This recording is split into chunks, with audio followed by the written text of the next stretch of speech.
Ipo hivyo tu, watu lazima wasikuelewe.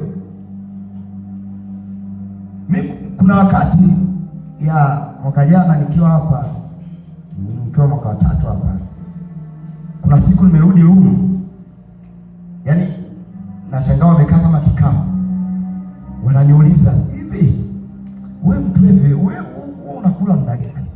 Kwa sababu mostly wakiniona pale nimerudi na pancake zangu 2 labda au moja, mimi nilikuwa napenda sana pancake, na kunywa chai pale, hawanioni nakula.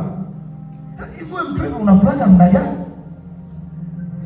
Isims kama wananionea huruma, ila hawajui ninakoelekea. Usipende kuonea huruma. Amen. Ni maneno magumu.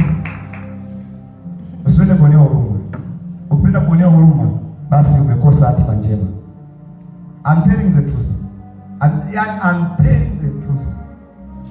Unataka watu wenye kutie moyo? Hamna.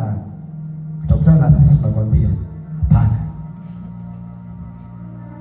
Unataka hatima kubwa, unataka umzae Yesu, alafu una mahusiano ya mchungu, unaenda ghetto ovyo. Unataka umzae Samueli, auombi kama yule mwanamke hapo. Auombi kuonekana kama umelewa. Unataka umzae Samueli, nabii mkubwa. Simama.